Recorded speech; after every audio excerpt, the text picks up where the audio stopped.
আসসালামু আলাইকুম। কি অবস্থা সবার? কেমন আছেন? আশা করি সকলেই সুস্থ আছেন। আজকের ভিডিওর টপিক অলরেডি আপনারা থাম্বনেল থেকে বুঝে গেছেন যে আসলে আজকে কোন বিষয়টি নিয়ে আলোচনা করব।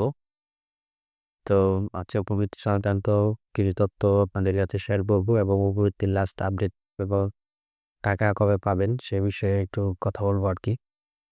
আমার কথাগুলো একটু মনোযোগ সহকারে শুনবেন। দেন তারপরে যদি কোনো কিছু বুঝতে অসুবিধা হয় তাহলে আমাকে কমেন্ট সেকশনে কমেন্টে জানিয়ে দিবেন।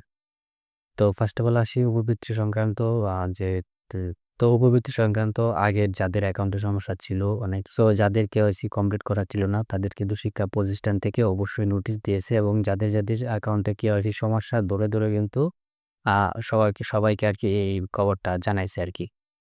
সো আমি কিন্তু একটা ভিডিওতে বলেছিলাম যে যাদের বিকাশে তারপর নগদে কেওয়াইসি সমস্যা আছে তারা আপনারা কেওয়াইসি কমপ্লিট করে নেন।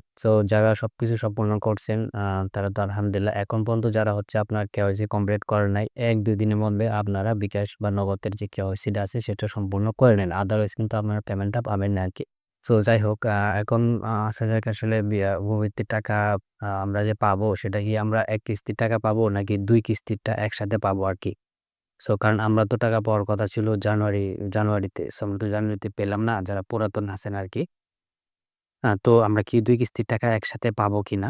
সো এটা এখন পর্যন্ত সিউর বলা যাইতেছে না যে ২ কিস্তির টাকা একসাথে পাবেন কিনা। তবে 90% সম্ভাবনা যে আপনারা ২ কিস্তির টাকা একসাথে পাবেন আরকি। আর নতুন যারা আছেন তারা তো ১ কিস্তির টাকাই পাবেন। মানে এবারে ১ম বার পাবেন আরকি। দেন আবার আপনারা জুলাইতে পেতে পারেন। আর যারা পুরাতন আছেন তাদের ২ কিস্তিতে একসাথে পাওয়ার সম্ভাবনা ৯০% আরকি। এখন আসি উপবৃত্তির টাকা কবে পাবেন? আশা করা যায় উপবৃত্তির টাকা আপনারা আগামী সপ্তাহের মধ্যে পেয়ে যাবেন। আমি আবারও বলছি উপবৃত্তির টাকা প্রতিবন্ধী শিক্ষা উপবৃত্তি, তারপরে মাদ্রাসা লেভেল বলেন, কলেজ লেভেল বলেন, স্কুল, কারিগরি শিক্ষা বোর্ড সকলে কিন্তু আপনারা সামনের সপ্তাহের ভিতরে উপবৃত্তির টাকা পেয়ে যাবেন। সকলেই সকলের অ্যাকাউন্টগুলো সচল রাখুন। এবং এখন বর্তমান সময় আপনারা প্রতারক চক্র আপনাদেরকে ফোন করতে পারে, কল করতে পারে, বিভিন্ন কলা কৌশলে আপনার কাছ থেকে ওটিপি নিতে পারে। এগুলো থেকে আপনারা দূরত্ব বজায় রাখুন। সকলেই সুস্থ থাকুন। আল্লাহ হাফেজ।